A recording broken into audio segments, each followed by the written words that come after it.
Para mim é uma felicidade estar aqui mesmo com amigos e amigas que já tenho há um bom tempo, em eventos, né? Já vim com estudantes de Pelotas, demos com um ônibus, né? Uma vez. Foi muito importante esse contato para a formação dos nossos estudantes. Eu preparei uma fala e o convite do Fernando me fez trazer algumas coisas que eu não tinha pensado, talvez, neste momento, em juntar pensadores e pensadoras que eu achei que era oportuno juntar. Por quê? Porque uh, essa temática da formação docente na universidade, especificamente nas artes, é algo que quase diário para mim. Né? É algo que, desde 1995, quando eu ingressei, antes era o Instituto de Artes, agora o Centro de Artes, né, para a disciplina de estética, minha formação é em filosofia, eu tive muitos desafios. Né? E logo no primeiro ano, eu entrei em 95, 96, eu fui coordenadora de um curso de licenciatura que era para formar professores. E esse fato de coordenar um curso para formar professores me trouxe um deslocamento, digamos assim, existencial que ele me acompanha até hoje. E eu vou explicar um pouco por quê. Bom, para mim, eu tomei alguns pontos aqui para trazer para reflexão, que é importante a gente considerar. Primeiro, o papel da universidade. Eu vejo que a formação de professores e o fato de nós, enquanto formação superior, estarmos assumindo o compromisso da formação profissional, eu acho que isso tem que estar como dentro da nossa concepção de educação. Ou seja, estamos dentro de uma universidade e preparamos pessoas como profissionais, independente do tema que seja, da profissão que seja, mas como pessoas também. E isso inclui um compromisso social, um compromisso com o próprio desenvolvimento do país. Essa dimensão grandiosa do nosso poder enquanto formadores de pessoas, ela é importante estar presente também no nosso cotidiano. A universidade, e isso eu fui também tomando ciência ao longo desses mais de 26 anos de universidade, a universidade ela tem um papel social de transformação na região e no país. Né? E isso não é pouca coisa. E isso precisa ser reiteradamente dito muitas vezes. E aí eu entro no segundo ponto, que é o contexto da educação, especificamente no nosso país, que fez com que nós nos voltássemos mais para a defesa da universidade em função do governo que nós tivemos, né, do Bolsonaro, especialmente do Bolsonaro, que desqualificou muito os profissionais, os professores, né, os servidores públicos, e nos colocou numa situação que, além da pandemia, que já foi uma situação de muitas perdas, de muita aprendizagem também, nós tivemos que nos reinventar para poder estar em contato com os estudantes, para poder levar adiante os nossos cursos, mas muitas perdas de pessoas que saíram da universidade. Então, nós estamos atualmente na universidade brasileira, nas universidades públicas, especialmente com uma perda de cerca de 40% dos estudantes nos últimos anos, né? E pós-pandemia, com esse momento presencial, nós perdemos muitas pessoas que ou desistiram ou cancelaram matrículas, né? Ou tiveram que arranjar emprego, enfim, muitas dificuldades, perderam famílias com a Covid, enfim, muitas realidades. A nossa universidade, ela fica no sul do Brasil e com o processo seletivo que é nacional, qualquer pessoa do Brasil pode ir para lá. Nós temos 40% dos estudantes que vêm de fora do país e isso também é um outro fator que nos fez perder muitos estudantes pela questão da sobrevivência num estado muito distante. Então, contando tudo isso para vocês, né, eu entro na questão da formação docente. Quando eu decidi ser professora, na verdade eu não queria ser professora, é uma coisa bem interessante. A minha mãe queria que eu fosse professora de crianças, ninhos, e eu disse, não, vou fazer outro ensino médio. Na época era magistério para quem tinha que ser professora e o ensino mais técnico. Mas quando eu entrei na faculdade de filosofia na verdade, a filosofia fez com que eu percebesse a importância da filosofia para o mundo. Na metade do curso, eu tinha uns 19 anos, eu decidi ser professora de filosofia para salvar o mundo. Assim, era bem uma coisa, né, mágica, fantástica, quando a gente tem um estalo e diz, bom, é isso que eu quero, né? Vocês todos devem ter passado por essa experiência de alguma forma, na escolha, quando elegimos algo para a nossa vida. E essa escolha foi de uma dedicação desde o início, porque eu tive que fazer escolhas para poder pagar a minha universidade, porque em Caxias não temos universidade pública. Então eu trabalhei, eu paguei e depois fui para Porto Alegre fazer um mestrado para poder ser professora de filosofia, para me capacitar. E então eu vejo assim que a formação ela é constante até hoje. Por isso que eu disse para vocês que essa fala ela está constituída de algo que me forma também enquanto professora, porque quando eu tive a experiência da pandemia, eu lembro que no primeiro mês que nós ficamos em casa, eu fiquei pensando, e agora? Quando eu voltar para a sala de aula, eu não vou poder ser a mesma professora. Tudo mudou, o mundo mudou. E por isso as questões ambientais também me tomaram de assalto de muita importância. E eu hoje trabalho dentro da vice-reitoria com a questão da sustentabilidade muito fortemente, porque eu penso que nós, enquanto formadores de pessoas que precisam transformar o mundo, nós precisamos colocar as pessoas no tempo do mundo, né? E o tempo do mundo é de uma urgência de transformações que não causem prejuízos para todos os seres, né? Eu acho que o tempo do mundo ele está muito à frente daquilo que a gente consegue perceber dentro das nossas constituições clássicas de conhecimento. Então a gente precisa deslocar as nossas noções clássicas, tradicionais, fixas, e precisamos revirar isso tudo para colocar as pessoas que formamos nesse tempo. Não é uma coisa fácil, não é uma coisa que tenha uma receita, né? E eu gosto de trabalhar com artesanias. Então, eu faço crochê e eu tenho um grupo de pesquisa de mulheres e nós fazemos esse trabalho com mulheres dos bairros, né, com projetos, e produzimos artesania. E eu sempre digo que as tramas, elas fazem com que a gente junte as coisas diferentes, né, e forme uma outra coisa.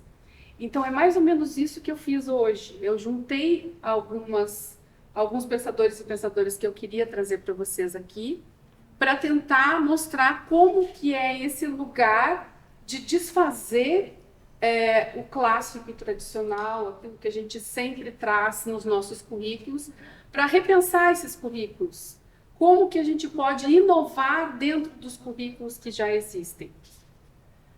Bom, eu começo então com um desafio que foi, quando eu entrei na universidade, no ano de 1996, nós tivemos uma reforma na nossa lei maior, a Lei de Diretrizes e Bases, que é para toda a educação básica e superior, toda a educação.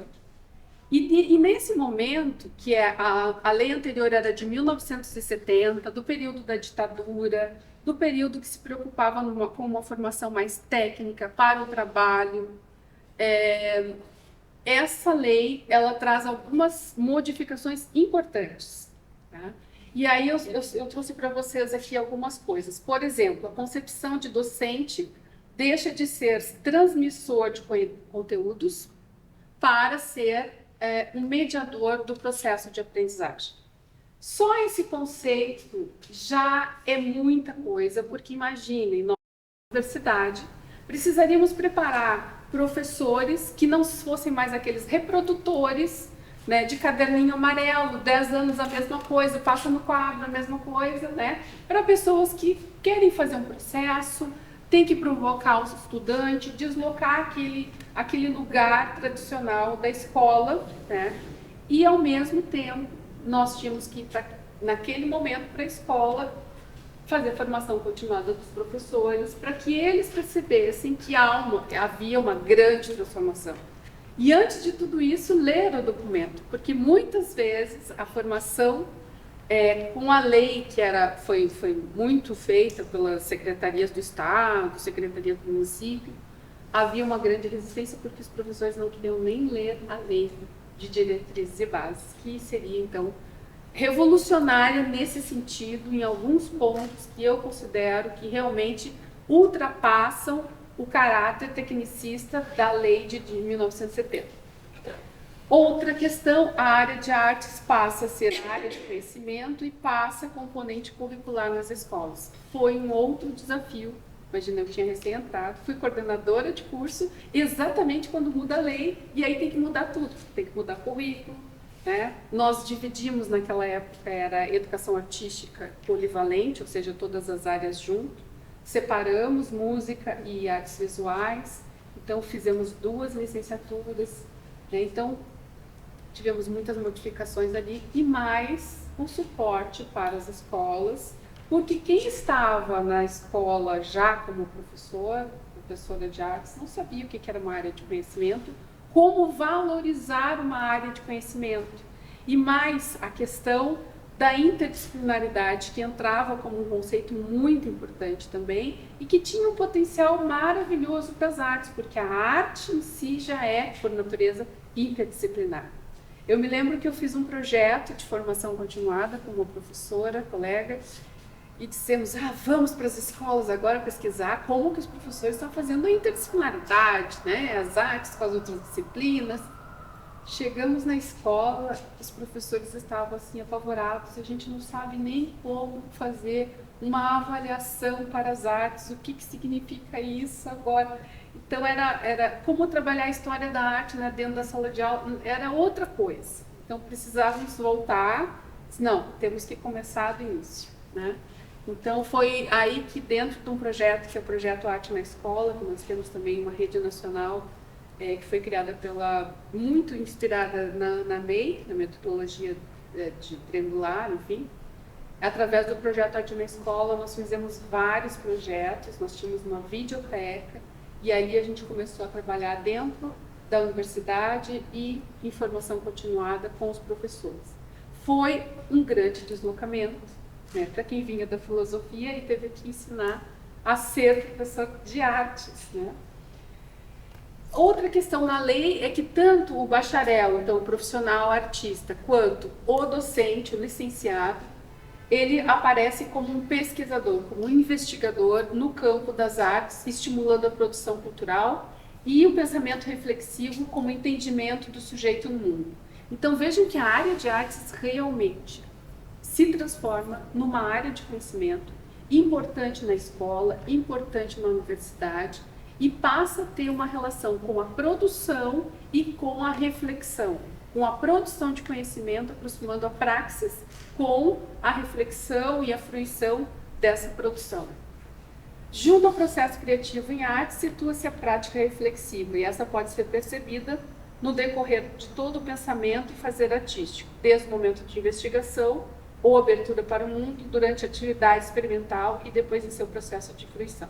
Então, essa era a interpretação, a partir da lei, que deu origem aos parâmetros curriculares, que seria como cada área vai implementar o seu conteúdo, e os parâmetros curriculares traziam, então, essas 2 abordagens. A necessidade da arte voltar-se para a história local, então nós teríamos que ver a história da arte local, da cidade, da região, então isso era uma novidade, né?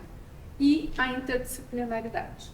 Bom, nesse sentido, nós fizemos um trabalho também, né, de pesquisar artistas locais, entrevistas, publicações, pastas no Museu de Arte. Organizamos um livro para ter História da Arte em Pelotas, foi um livro que um dos primeiros que eu fiz com uma colega também, para termos esse material para a sala de aula. Fizemos cursos com os professores para falar dos artistas da história pelotense.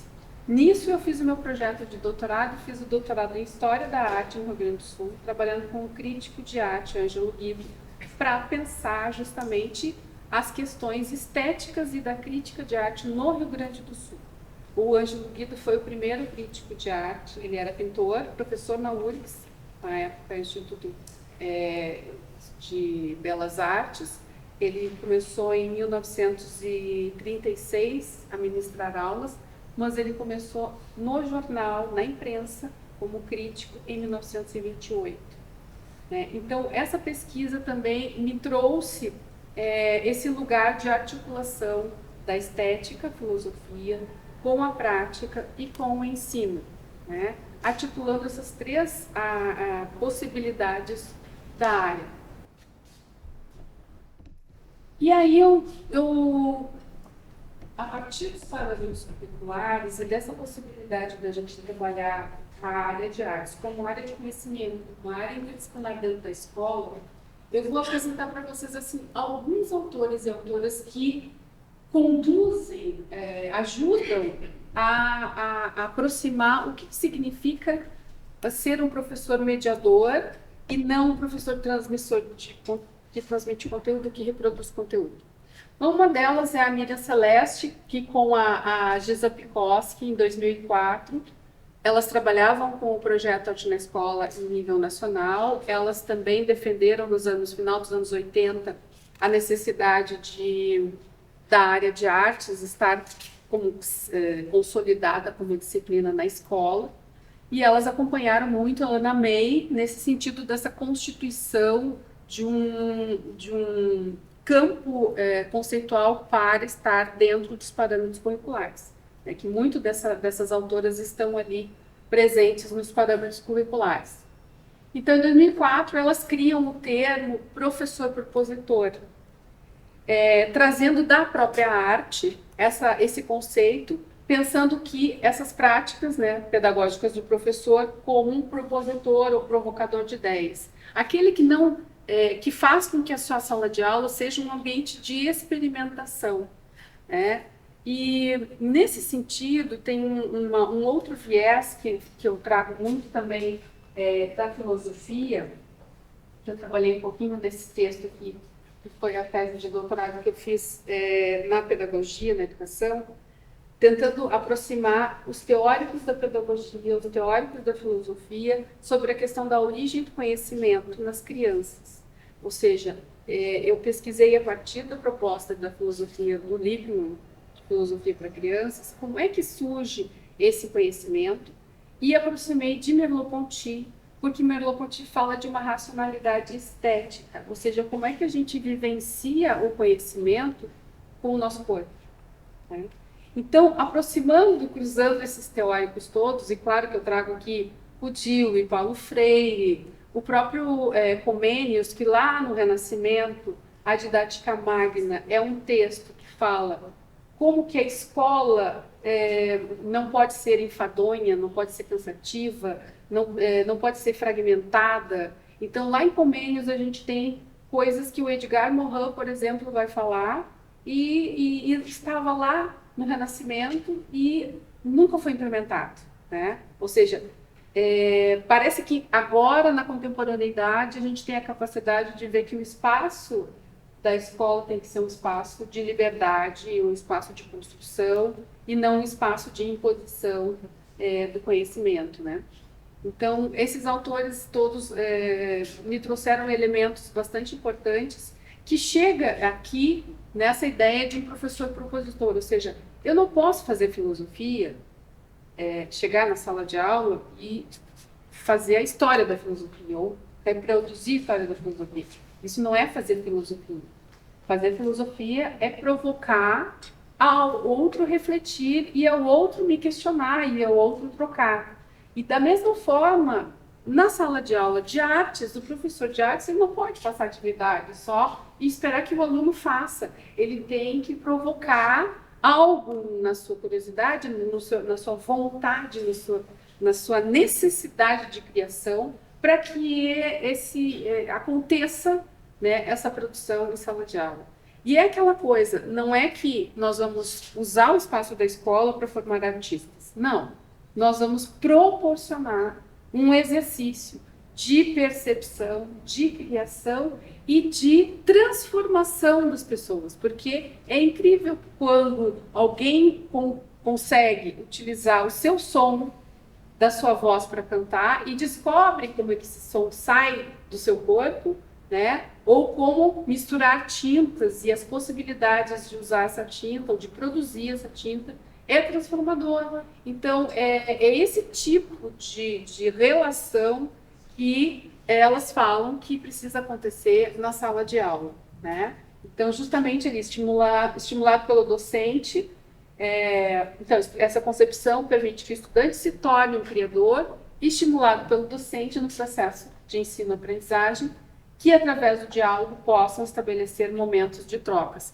Essa concepção que está em Paulo Freire, que está no Lippmann, de transformar a sala de aula como um ambiente de uma comunidade de investigação, onde todos juntos se tornam cúmplices daquilo que estão produzindo, né? Muito interessante. Bom, aqui, na verdade, essa ideia, né, da inventividade, do olhar dirigido para os aprendentes, né, para os aprendizes, que está também dentro daquilo que a lei LDB de 1900 nos traz. O mais importante não é o que eu consigo cozinhar, mas sim aquilo que os estudantes conseguem aprender. E aí muda o critério de avaliação também, né? Não pela quantidade do conteúdo que se passa, que era a transmissão anteriormente, mas pelo processo que é verificado dessa transformação em conhecimento. Bom, aqui, basicamente isso, né? Movimentar as escolhas, e essa inspiração do nome, né, professor e compositor, vem da arte, um pouco da arte dos anos 60, do Brasil, da Lígia Clark, do Hélio Orsita, que faziam obras para que o espectador pudesse participar. Que, na verdade, a necessidade da obra era que o espectador entrasse, vivenciasse, experimentasse essa obra. Então, ela cita aqui essa inspiração na Lígia Clark, né, através dessa obra Caminhando, de 1964, que é uma delas, né, para trazer essa questão do movimento, da proposição, né, de colocar em processo o outro, né, de fazer esse movimento no outro. Eu estou indo muito rápido. Podem parar e perguntar, por favor. E um outro termo que elas utilizam depois, agora já nos anos 2012, é o termo de mediador cultural. Isso é interessante também porque é um outro processo. Além do processo da produção, é o processo do significado, né? O quanto que essa provocação também vai acontecer em relação àquilo que existe enquanto arte, né? E como que se trabalha esse significado não traduzindo significados, né? Como se fosse um código já pronto, que a obra viesse já com a sua tradução, mas com que haja de um modo que esse mediador faça com que o significado esteja relacionado ao espectador, aquele que aprecia, né? Isso também acontece, por exemplo, na obra nessa proposta muito próxima ao Fernando Hernandes, que trabalha com o conceito de catador, não é? Onde o professor é concebido como aquele que tem que ressignificar o mundo, né? E trazer do cotidiano elementos para a sala de aula, buscar os elementos com esse grupo que se encontra na sala para que tenha esse significado, para que se crie algo novo, né? Também é muito próximo do conceito de catador. Bom, esse texto, A Estética da Professoralidade, do professor Marcos Pereira, é um trabalho bastante interessante, onde ele vai, de certa forma, perguntar, né, fazer a pergunta: como é que alguém se torna professor, professora, de onde surge essa vontade, como é que começa esse processo. E ele vai, então, analisar filosoficamente aí, né, a professoralidade do professor. Ou seja, como se houvesse um tipo de essência ali, né? E essa é a pergunta: existe essa essência? Qual é a mágica? Né? Qual é de onde que vem? Então, ele vai dizer que formar professores passa a ser um exercício que pressupõe estarmos inseridos num contexto histórico e dinâmico, que é o que eu falei para vocês lá no início. A gente precisa considerar o contexto social, político, econômico, educacional, e considerar que esse contexto ele não é fixo. Não é fixo, né? Por isso que os nossos planos, os nossos programas, eles têm uma base que segue, né, uma tabela de conteúdos ali que ela é necessária, mas ele precisa estar em movimento, né? Ele precisa estar trazendo novidades, ele precisa trazer aquilo que Baudelaire falava, né? A estética do presente, é o que passa no nosso presente. E é interessante o quanto esse próprio conceito da estética do presente do Baudelaire, ele reavivou o conceito de história, porque nós trabalhávamos com uma história morta, né? A história daquilo que já tinha passado, daquilo que já tinha morrido. E quando ele fala da estética do presente, ele provoca que a gente pense a história como algo em movimento, né? Que nós estamos fazendo história aqui nesse momento. É isso que é interessante. Então, esse movimento de tornar-se professor é que o Marcos Pereira vai buscar, né, considerando esse contexto de onde nós estamos mergulhados. E ele partiu, claro, da experiência dele como docente, como que ele se formou. E aí a gente tem uma outra teórica que também faz esse movimento, né, que é a Marie-Christine Jousseau, que também vai falar do desenvolvimento de si e da formação de si, enquanto essa formação de si ela é importante para a formação do outro, né? Ou seja, nós sabermos o nosso processo de formação para poder também ajudar no processo dos estudantes.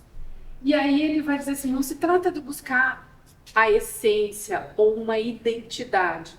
Ao contrário, eu preciso entender como se produz as diferenças, as subjetividades, porque cada um vai ser diferente do outro. Cada um tem o seu processo. Cada um tem um motivo pelo qual está aqui hoje. Cada um teve a sua escolha, o motivo de ter escolhido, né? Que é completamente diferente. Uma vez eu fiz um exercício em sala de aula muito muito simples, assim, era uma disciplina de metodologia da pesquisa. E eu perguntei o que tinha sido uma coisa muito boa ou muito ruim que tinha marcado a pessoa na sua juventude ou na sua infância. E vários dessas situações levaram incrivelmente à escolha das pessoas estarem ali naquele curso por causa de alguma coisa que aconteceu. Não tinha nada a ver uma pessoa com a outra, mas as escolhas são diferentes, mas estavam ali por um motivo que tinha acontecido, alguns muito fortemente a esse motivo que tinha acontecido no passado. E a gente ficou debatendo sobre isso. E é interessante esse processo do saber-se em formação. Muitas vezes eu digo isso para os nossos alunos, quando começam no primeiro semestre. Vocês não serão professores daqui a 4 anos quando receberem o canudo do diploma. Vocês já estão sendo professores agora. Então, façam as suas escolhas, as suas leituras, as suas pesquisas, os seus processos agora. Ninguém vai colocar uma plaquinha depois, espere, estou estudando porque eu ainda não sou professor, né? Então, é o percurso, é o processo. E aí, esse momento da sala de aula, ou um momento no corredor, né? Numa conversa, no bar, às vezes esses momentos todos fazem diferença. E a gente precisa estar percebendo isso, né? E aí ele diz, então, tornar-se professor significa uma diferença na história de cada sujeito. Para fugir do perfil formal da identidade, é cada vez mais fundamental assumir o risco da experimentação de si. E, às vezes, esse risco é doloroso. Porque quando a gente ministra uma aula que dá tudo errado, né? Às vezes a gente chega em casa muito deprimido e a gente pensa, puxa, deu tudo errado. Mesmo este momento, né? Muitas vezes eu digo para quem está lá no estágio na escola, anotem tudo e escrevam tudo no relatório de vocês. O que deu certo e o que deu errado. Porque o que deu errado vai te dar motivos para te transformar. E isso faz parte da metodologia que cada um vai criar para si depois.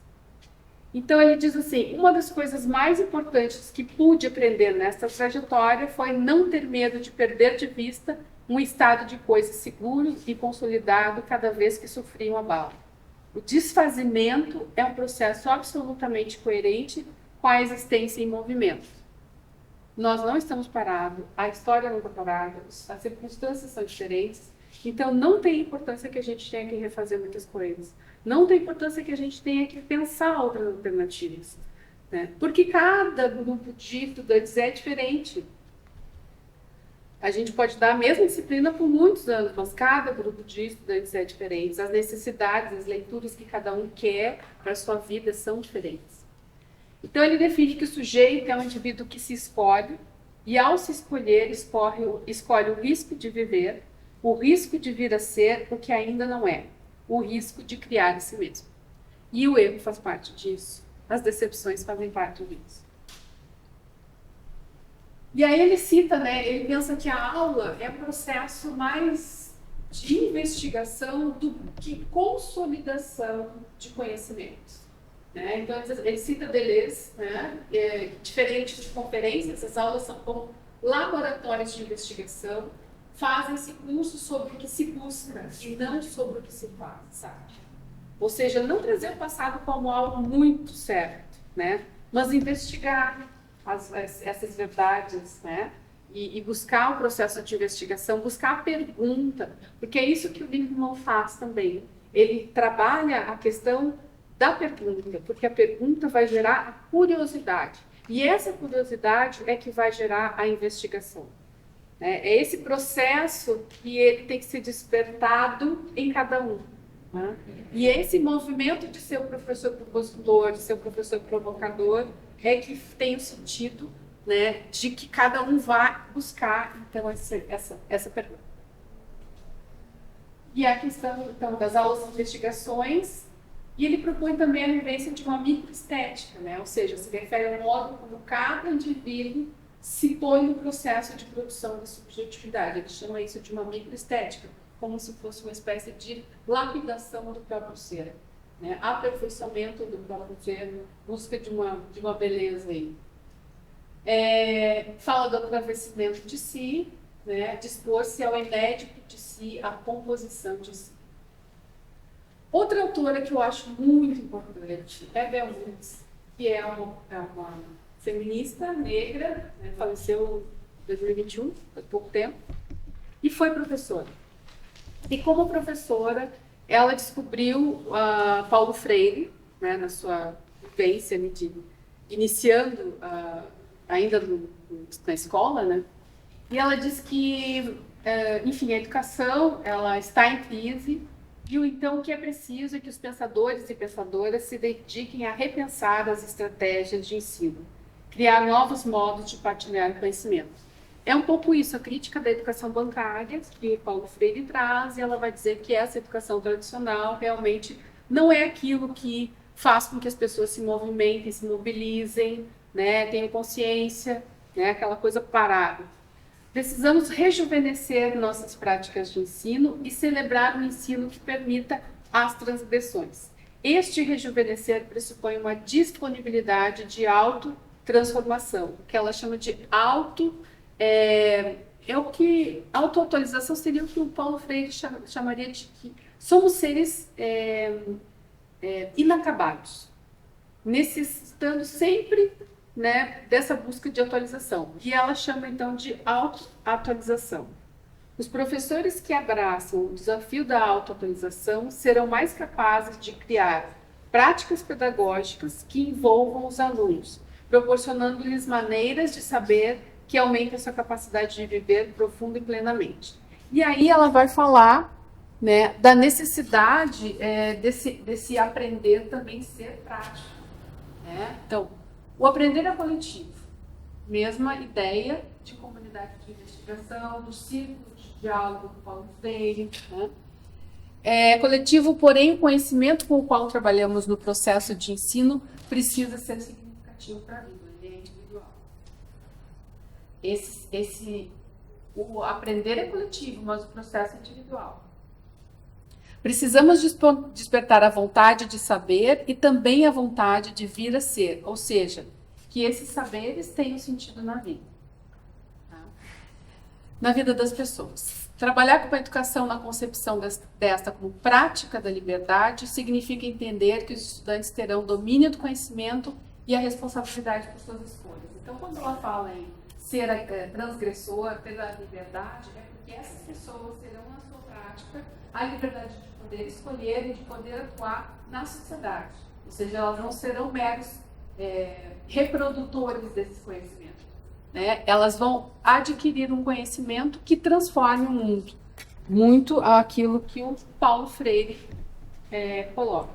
E aí eu trago o Paulo Freire, porque também foi uma das primeiras leituras que eu fiz na minha faculdade de filosofia, esse texto, Educação como Prática da Liberdade, que para mim, acho que talvez tenha sido um texto dele, não tem que fazer, não tem essa função de filosofia, porque realmente foi bastante impressionante, né, esse contato com Paulo Freire, que diz assim: educar é um exercício de educar a si e ao outro. Não pode se limitar ao espaço formal ou institucional. A gente está em processo de educação. Como educadores, a gente é educador em qualquer lugar. Né? Mas inclui também os contextos sociais, políticos e existenciais. Então, citando ele, além de um ato de conhecimento, a educação é também um ato político. Por isso, não há pedagogia neutra. Então, voltando lá para o início do que eu falei a respeito do Bolsonaro, nós estamos sofrendo uma situação de uma educação na universidade, nas escolas, no Brasil especificamente com a reforma que tivemos em 2016, ainda no Temer, mas que foi implementada no governo Bolsonaro com a Base Curricular Nacional. Nós estamos num processo lá de questionamento e pedido de revogação dessa reforma, porque essa reforma ela volta àquela concepção dos anos 70 de uma educação tecnicista que exclui as humanidades. Nós tivemos a redução da área de artes dentro das escolas, nós estamos tendo um retrocesso, e nós tínhamos conquistado nesses 26 anos as licenciaturas específicas de artes visuais, dança, teatro e música. Agora, o Estado, pela interpretação da base curricular, coloca tudo como a possibilidade de um professor que é formado em qualquer área de artes pode ministrar qualquer tipo de artes dentro da escola. Então, isso está tendo um retrocesso muito grande. Concursos das áreas de dança, por exemplo, e teatro, que já não entraram no edital agora do governo do Estado. Então, assim, é um efeito dominó muito grande que precisamos reverter. Infelizmente, depois de 26 anos de conquista das áreas de artes, estamos nessa situação de luta, de novo, né? Enfim, por uma melhor formação, pela qualidade da nossa formação, e também porque essa reforma do ensino médio vai nos levar ao risco, como as humanidades provavelmente vão diminuindo cada vez mais nas escolas, porque a reforma pressupõe 5 tipos de percurso formativo e obrigatoriamente 2, que a tendência é que seja formação para o trabalho e outro de áreas mais técnicas. Então, assim, as humanidades vão cair e, com isso, a formação de professores, as licenciaturas também nas universidades estão ameaçadas. Esse é o contexto em que estamos as universidades públicas neste momento. Bom, a aprendizagem necessita criatividade. Para sermos criativos, precisamos ser livres. A sala de aula precisa ser um espaço de liberdade e de criação. Bom, aí eu trago aqui para vocês uma outra coisa que também vem me transformando como professora. Eu trabalhei com Merleau-Ponty, como eu falei com vocês, no mestrado, no doutorado. A questão da corporeidade, ele é um autor muito importante para as artes, em função da questão da fenomenologia que apresenta a relação do artista, do espectador, da liberdade de relação e sentidos que o espectador, enquanto corpo, tem, enquanto consciência, com a obra.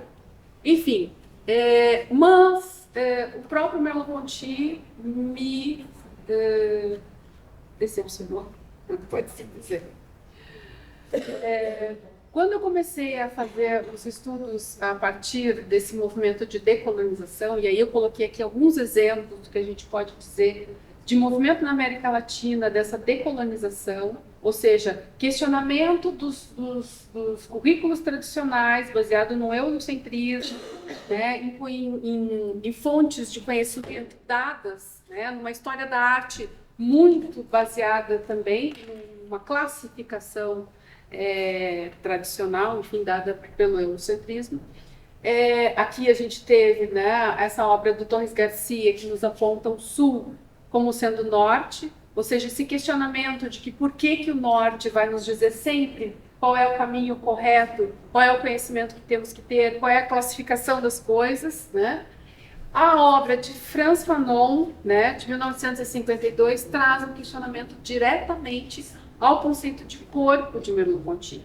Porque o Frantz Fanon vai dizer que o Merleau-Ponty pensou no corpo branco, numa forma de conhecimento também dada pela filosofia ocidental, tradicional, que diz que esse sujeito, né, é o homem branco, capaz desse conhecimento, desse domínio, e ele mesmo questionando a questão da relação sujeito-objeto, ele apresenta um corpo que é um corpo universalizado.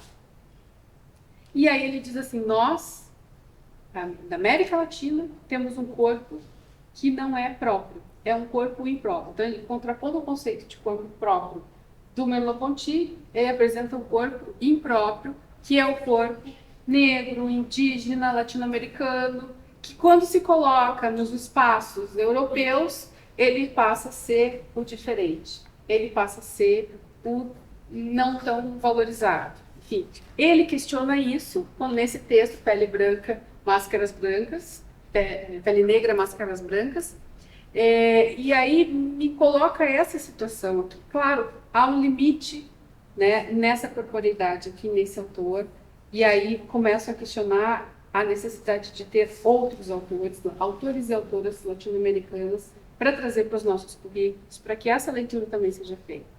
E teve, em 2019, um evento em São Paulo, onde a Ana May fez um congresso, que é esse Congresso Ensino-Aprendizagem das Artes na América Latina, Colonialismo e Questões de Gênero, onde vários pesquisadores, né, da América Latina estiveram em diálogo.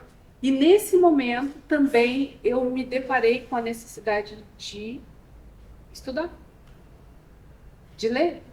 Eu não conheço. Então vocês vejam que a formação da gente ela é constante. Eu me senti absolutamente ignorante, porque eu não conhecia os meus autores, meus colegas, meus irmãos latino-americanos. E aí eu comecei a ler, né, eu vou apontar aqui para vocês alguns, né, a Catherine Walsh, que ela é coordenadora do doutorado em Estudos Culturais em Equador, e ela tem um grupo de pesquisa sobre a decolonização, junto com Walter Mignolo, Maldonado, enfim, vários autores, já há mais de 10 anos. E o Pedro Pablo Gomes foi orientador desse grupo, foi orientado desse grupo, né? E ele traz, nos conceitos dele, a necessidade de nós desenvolvermos a nossa epistemologia. Uma estética latino-americana, uma epistemologia latino-americana. né? E vários outros, como Adolfo Schinkel também, ele vai falar sobre a questão de uma pedagogia de resistência. Então, assim, só para dizer para vocês o quanto nós necessitamos, né, nos atualizarmos, e essa formação realmente ela é constante, e o quanto nós estamos num momento histórico em que, quando falarmos em inclusão, né, falarmos em questões de negritude, questões indígenas, né, questões das mulheres, nós precisamos trazer para os nossos currículos, mas tendo propriedade de leitura, tendo conhecimento do que falamos, porque as pessoas são incluídas na universidade, mas elas vêm com a sua cultura, elas vêm com as suas demandas, elas vêm com as suas lutas sociais, e muitas vezes nós, enquanto professores, não estamos preparados para fazer esse diálogo. Então, nesse sentido, esse desafio ele se torna constante. Vou só mostrar aqui um pouquinho, né, do que eles falam. A Catherine Walsh também conheceu o Paulo Freire quando ele estava no Chile, no exílio. E ela vai se inspirar também pela teoria, pela militância, né, da obra dele, e vai falar dessa educação do mercador através do conhecimento. Ela segue os princípios de Freire, de que a prática educativa é uma prática social e política. Para Paulo Freire, a pedagogia é uma metodologia imprescindível. Nasce e para as lutas sociais, políticas, ontológicas e epistêmicas de libertação. E ela diz, então, relaciona, né, os estudos artísticos com esse campo interdisciplinar de conhecimento, e proposto a partir do campo das artes para o campo cultural e social. Isso tudo é o resultado de práticas de nomear, epistêmica, estética, política e eticamente comprometidas com as necessidades de transformação social das condições das vidas das pessoas. Ou seja, para a gente poder ter os nossos conceitos, a gente precisa fazer essa prática de nomear a partir das culturas, de pensar a estética a partir das culturas, de pensar a ética a partir das culturas latino-americanas.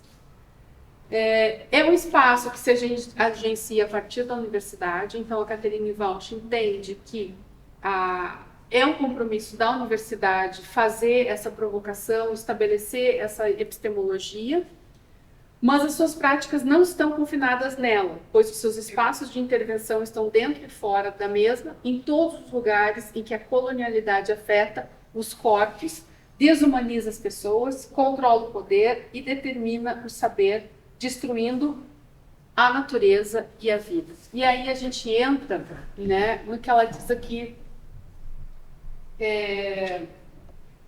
a pretensão de criar conhecimentos sensíveis que não reproduzam a colonialidade implica outras maneiras de pensar a epistemologia, a pedagogia, a metodologia, a estética, a política, a economia, o saber em geral.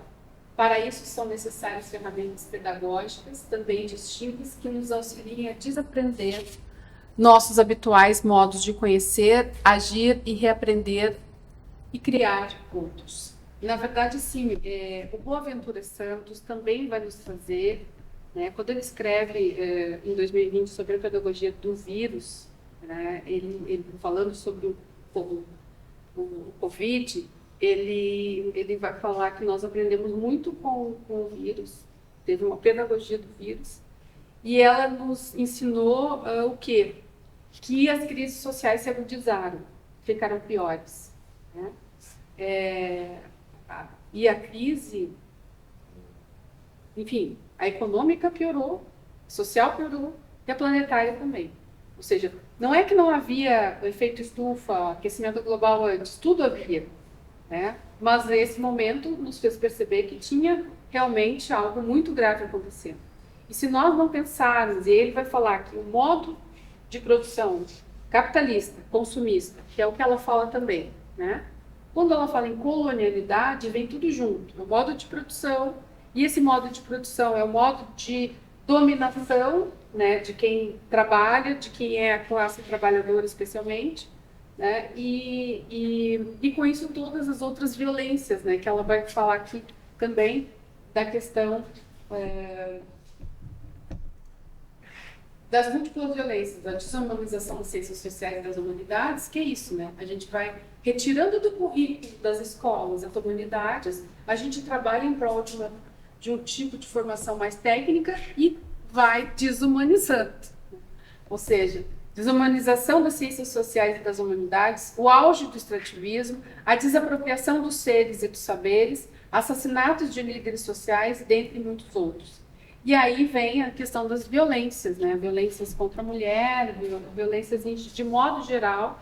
E aí essa crise social que o Boaventura fala, que a Catherine Walsh fala, né, aponta para o desafio de nós, através, né, da universidade, podermos agir responsavelmente na sociedade.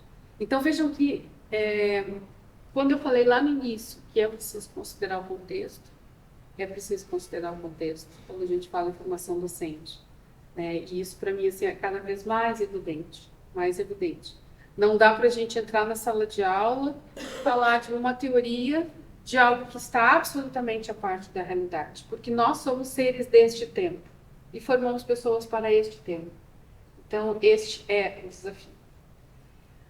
Desculpa se eu falei rápido demais, né? Eu quis trazer mais questões para serem pensadas e desafios que nos acompanham todos os dias. E o Fernando chegou bem na hora das perguntas. Obrigada, gente.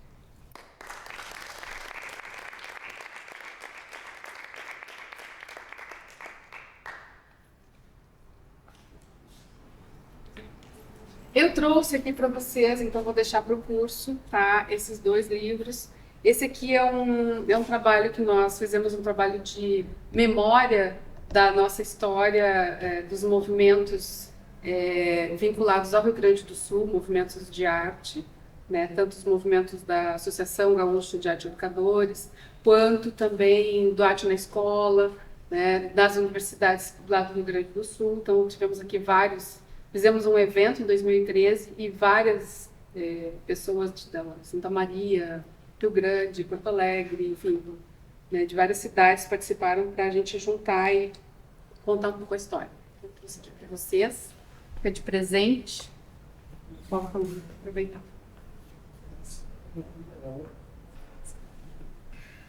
Yo tengo una pregunta. Con esto que vos mencionabas del contexto y de la condición, de cómo lo construimos como docentes y cómo las perspectivas han ido cambiando en relación a colocar el centro de atención en los sujetos y en transformar el rol de los profesores en el rol de facilitadores, articuladores, reconectores, desde diferentes perspectivas, ¿no? ¿Cómo te parece? Nosotros todavía no hemos tengo la sensación de que en la Facultad de Artes no hemos empezado a problematizar algunos temas que tienen que ver con las tecnologías. Quizás porque pensamos que la producción artística queda como por fuera de algunos fenómenos que se están dando en relación a las tecnologías de la información, en particular algunas herramientas. Por ejemplo, chat o las nuevas herramientas de creación de imágenes a través de las cuales uno puede, a través de palabras, a una inteligencia artificial, generar imágenes. O en el campo de la música también, la composición, ¿no? Musical, o los nuevos soportes a través de los cuales las generaciones actuales, e incluso nosotros también, nos estamos vinculando. Y de hecho, han empezado a ver en la universidad algunos, por más que la inteligencia artificial parece no ser tan inteligente, en el sentido de que solamente recolecta de una base muy limitada, seguramente el paso a que eso tenga una vuelta más de sofisticación no esté tan lejos, ¿no? Entonces ahí, como el rol del profesor, no digo con el chat en particular, sino con el vínculo que tenemos nosotros con estos aparatos y con todo lo que conecta, ¿no?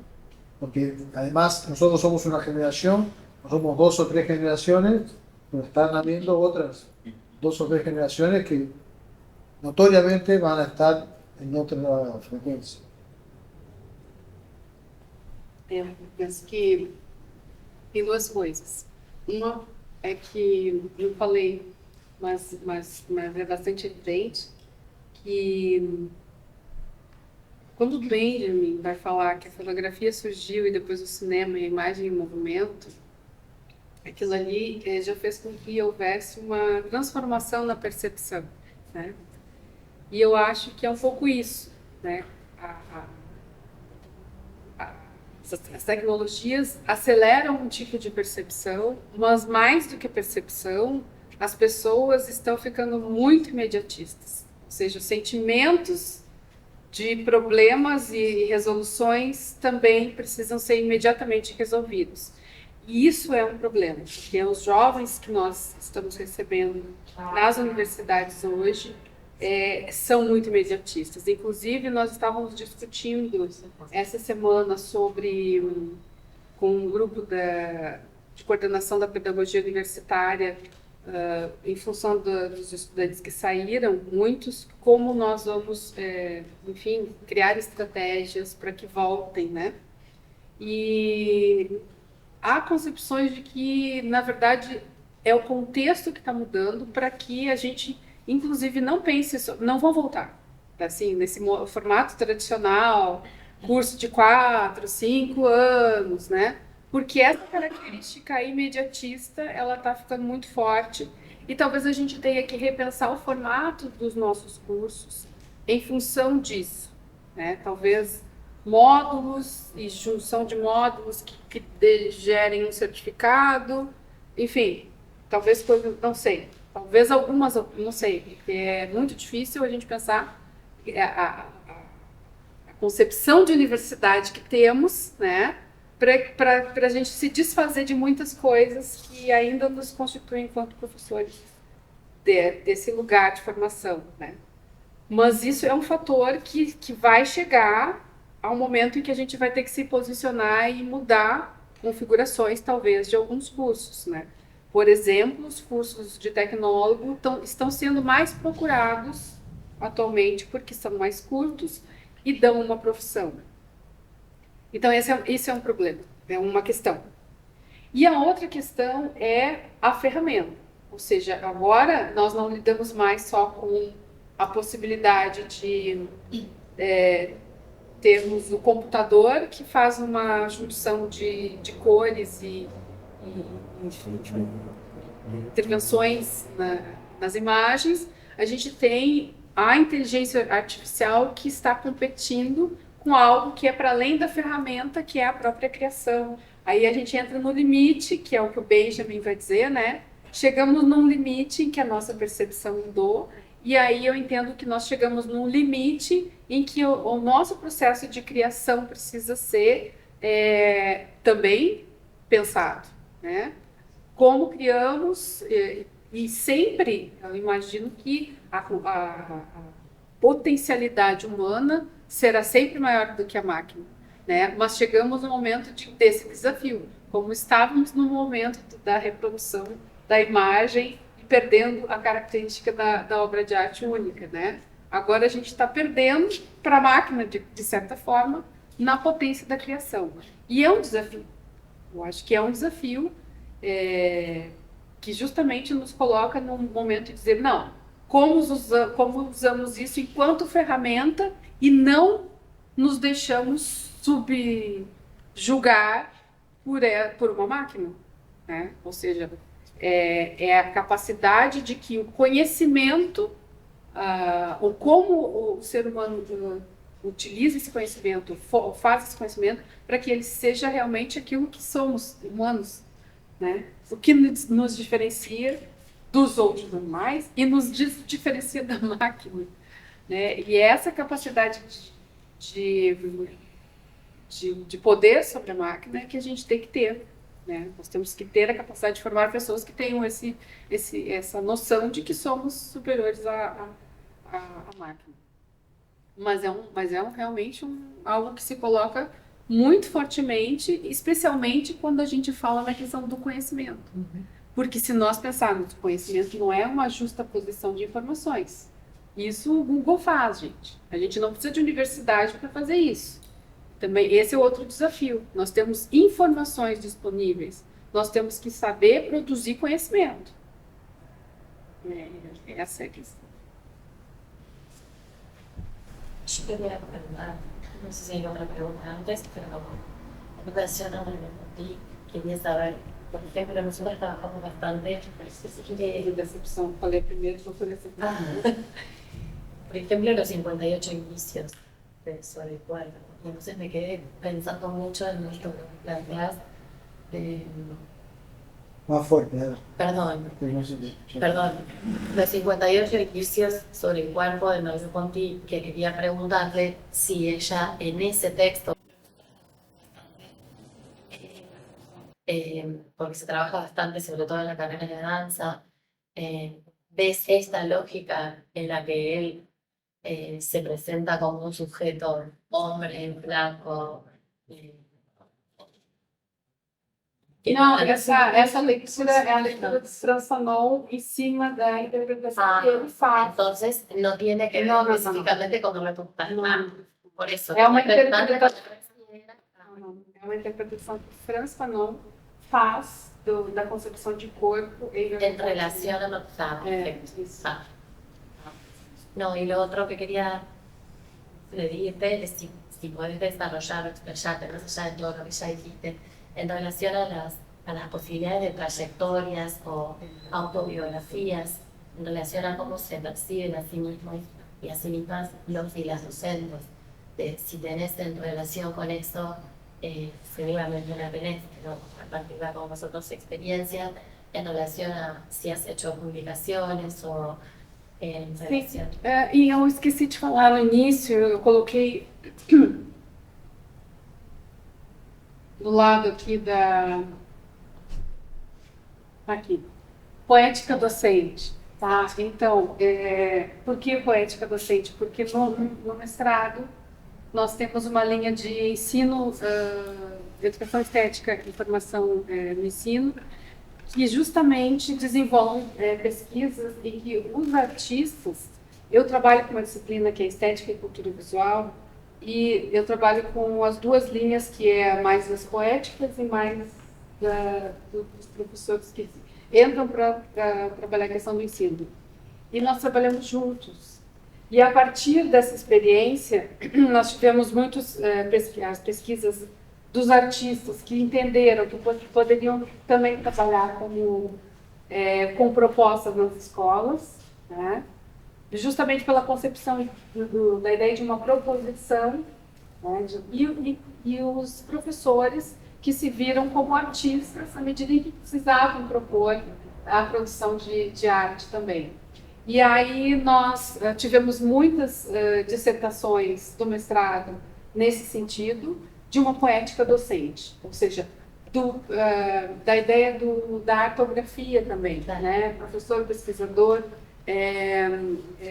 e artista, do professor se colocar como aquele que precisa produzir arte no seu espaço da sala de aula. Então, sim, tivemos muitas pesquisas a partir desse foco, né, desse objetivo de aproximar o ensino e o fazer, né, como poética docente. E a segunda decepção com Merleau-Ponty, eu não falei, é que muitos anos depois de ter feito o doutorado, inclusive, eu estava com um texto da Edith Stein para traduzir, que eu tinha do italiano, e eu não tinha, depois que eu terminei o doutorado, eu disse, bom, agora eu vou ler esse texto. E a Edith Stein, ela fez o doutorado dela foi aluna do Husserl, Edmund Husserl, pai da fenomenologia, que também foi professor do Heidegger. Então, a Edith Stein é contemporânea do Heidegger, e o Heidegger substituiu o Husserl na universidade. Ele se aposentou, ele indicou o Heidegger. Né? Só que a Edith também era aluna dele e era, dizem, melhor que o Heidegger. E a Edith, em 1916, ela tem um texto que é o problema da empatia, conceito de empatia, ela trabalha com o conceito de empatia, E ela, em 1916, produziu essa tese de doutorado e desenvolveu um conceito que é o conceito de corpo próprio. E aí eu fui lendo aquele texto e toda a relação da questão da corporeidade na Edith Stein traz a questão da alteridade, a relação com o outro, muito próximo do que o Merleau-Ponty vai apontar. O Merleau-Ponty escreveu a dissertação dele, de mestrado, né, em 1940, que era a estrutura do comportamento, e a fenomenologia da percepção em 1945. Mas ele nunca citou Edith Stein. Então, assim, só que é muito claro que se ele leu Heidegger, ele leu Edith Stein. Porque ele cita Heidegger, ele utiliza o conceito de ser no mundo do Heidegger. Então, assim, é impossível que ele não tenha lido. Então, é um pouco isso que a gente fica indignada, né? Porque mais um caso de apagamento das mulheres, e no caso dela foi especificamente muito evidente, porque o Russell, ela pediu uma carta de recomendação para se candidatar numa universidade, que não ia indicar ela para a aposentadoria dele, e ele escreveu uma carta elogiosa, mas na última frase ele disse: ela é muito competente, pena que é mulher. Ou seja, ela não conseguiu um emprego, ela aí se decepcionou, dedicou a sua vida entrou nas Irmãs Carmelitas, dedicou sua vida para a produção religiosa, mas foi, na época da guerra, ela era judia, ela foi presa e morta nos campos de concentração, em 1942. Então, assim, mais um fato, né, que realmente bastante evidente, com comprovações históricas, de que ela foi, por ser mulher, ela foi, enfim, colocada de lado. Mas eu tenho isso que eu escrevi sobre conceito com corpo próprio e Edith Stein, justamente com essa indignação. A mí me gustaría volver a la cuestión áulica, o sea, a la dinámica en la clase, porque, digamos, el énfasis hoy estuvo puesto en el desempeño, por llamarlo de alguna manera, del docente, ¿no? De quien enseña, del enseñante, que tiene que ser creativo.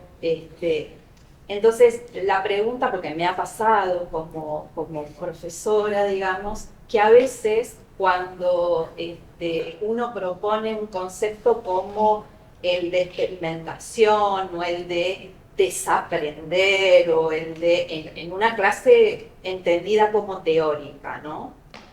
Muchas veces la educación bancaria por parte de quien está recibiendo esa educación está tan incardinada que se dificulta justamente y lleva como un tiempo que el estudiante se prenda a este nuevo tipo de enseñanza-aprendizaje o de aprendizaje conjunto o de aula-laboratorio. Entonces, digo, ¿qué sucede en las pedagogías activas, ¿no? Para que el estudiante comprenda y comparta, porque a veces a los profesores les resulta muy dificultoso mover o que el estudiante se prenda en estas nuevas pedagogías. No sé si queda clara la pregunta, porque a veces... Es la pregunta. Claro, porque lo que es la pregunta, no hay una receta. Exactamente, claro, porque a mí lo que me sucede es que acuerdo contigo que cada situación áulica es única. Es decir, uno tiene un ejercicio que con un grupo de estudiantes fue fascinante y va con ese ejercicio de los migrantes. Pero a veces es como, no sé, la demanda, a mí, que es lo que más me cuestiona como docente, es eso, que a veces uno ve que la demanda del estudiante es la demanda de, bueno, yo estoy acá, quiero recibir, ¿no? Entonces es como, digamos... Eu penso que a ideia não é imediatamente você apresentar esses autores, bom, temos que usar esses autores. Não, não é assim. Isso é algo para nós refletirmos e nos prepararmos, porque, como eu disse, cada professor tem a sua característica. Então, eu tenho mais facilidade com uma determinada prática e tu vai ter a tua facilidade com outra. E eu vou experimentando coisas. Por exemplo, já usei muitas vezes textos da literatura. Quando eu via que uma determinada temática ele precisava trabalhar, eu traz uma poesia, ou traz um texto literário. Né? Uma vez eu trabalhei na sala de aula com textos do Renascimento, e eu pedi um exercício que era de teatro, de se cria uma cena com uma característica que traga essa estética do Renascimento.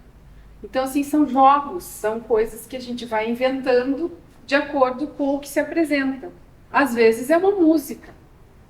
Uma vez eu trabalhei com um curso de filosofia à distância, que era um curso de especialização, que eu colocava músicas para reflexão. Então, assim, depende do grupo, depende da tua proposta, do que ele precisa ser provocado. Eu usei muito Bachelard agora, no momento da pandemia, a poética do espaço, para falar do espaço, do aconchego, da casa, do lugar, onde eu estava, né, no meu lugar, na minha casa, no meu planeta, enfim, para deslocar, digamos assim, de um conteúdo específico que tu tenhas que... o conteúdo ele é dado, na verdade. Né? É o modo como a gente chega ali nesse conteúdo que é a questão. E que é o desafio. É o desafio porque a gente tem que estar... É mais trabalhoso, porque a gente tem que inventar muita coisa. Né? Às vezes tem que criar alternativas para que a pergunta aconteça, para que a vontade de estudar aconteça. Né? Muitas vezes tu tem uma sala de aula que as pessoas estão olhando para ti como se estivesse olhando para a parede. Então, assim, né? Não acontece. Aí tu pode até fazer, levanta todo mundo e fala, pessoal, porque a veces lo que sucede es que hay como una resistencia inconsciente a aquello que me obligue a salirme como estudiante del rol que tengo como estudiante. O sea, la tradición, me parece, muchas veces de la educación bancaria es tan fuerte que hace que el estudiante, cuando uno viene con una propuesta, un poco... E esto que tiene que ver com... muitas vezes tem que ser assim, como a gente diz, a conta-gotas, né? Devagar, né? Para que... É um processo. É um processo.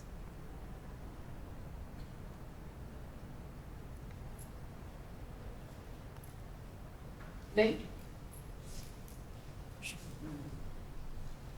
Tudo bem? Muchas gracias. Gostei. Muchísimas gracias.